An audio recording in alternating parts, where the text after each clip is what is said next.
एक बार एक साहूकार भगवान भोलेनाथ का बहुत बड़ा भक्त था। उसके पास बहुत पैसा था लेकिन उसकी कोई संतान नहीं थी। वो हर रोज भोलेनाथ की पूजा अर्चना करता और शिव जी के समक्ष रोज दीपक भी जलाता। साहूकार की केवल यही इच्छा थी कि उसके घर संतान हो। साहूकार की भक्ति देखकर माँ पार्वती ने भोलेनाथ को कहा, आपका ये भक्त दुखी है, आपको इसकी इच्छा पूरी करनी चाहिए। भोलेनाथ ने माँ पार्वती को बताया, इसके पास पुत्र नहीं है और यही इसका दुख है। माँ पार्वती के कहने पर भोलेनाथ ने माँ पार्वती को बताया कि साहूकार के भाग्य में पुत्र योग नहीं है। अगर साहूकार को पुत्र का वरदान मिल भी गया तो उसका पुत्र केवल 12 वर्ष तक ही जीवित रहेगा। साहूकार ये सभी बातें सुन रहा था। साहूकार को ना खुशी हुआ ना गम। वो पहले की तरह पूजा पाठ करता रहा। एक दिन उसकी पत्नी ने एक बालक को जन्म दिया। उसके परिवार में जश्न का माहौल था, लेकिन साहूकार पहले की तरह ना खुश था ना दुखी। 11 साल की उम्र में साहूकार ने अपने बालक को उसके मामा के साथ शिक्षा ग्रहण करने के लिए काशी भेज दिया। साहूकार ने अपने साले को बोला, रास्ते में ब्राह्मण को भोज भी करा दे। काशी के रास्ते में एक राजकुमारी का विवाह हो रहा था, जिसका दुल्हा एक आंख से काना था।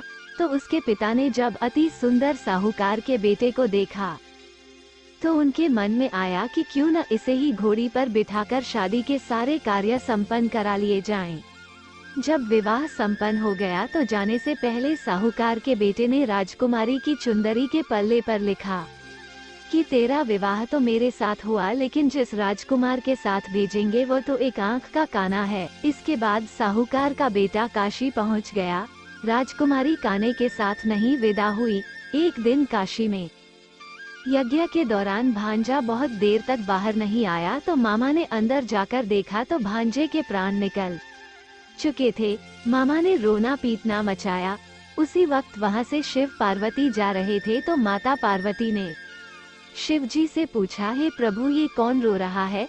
तभी उन्हें पता चलता है कि यह तो भोलेनाथ के आशीर्वाद से जन्मा साहूकार का पुत्र है। तब माता पार्वती ने कहा, स्वामी इसे जीवित कर दे, अन्यथा रोते रोते इसके माता पिता के प्राण निकल जाएंगे। तब भोलेनाथ ने कहा कि हे पार्वती, इसकी आयु इतनी ही थी सो वह भोग चुका है।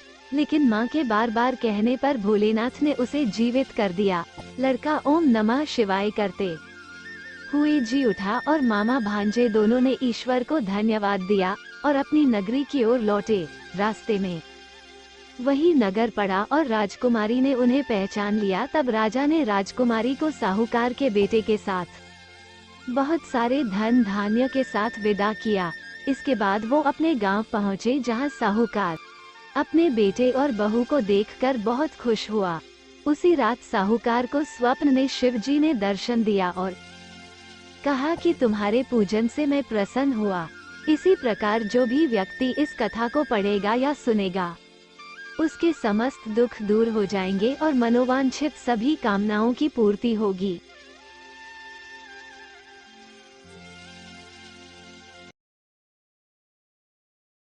अगर हमारा वीडियो आपको पसंद आया है तो आप लाइक जरूर करें और हमारे चैनल को सब्सक्राइब जरूर करें।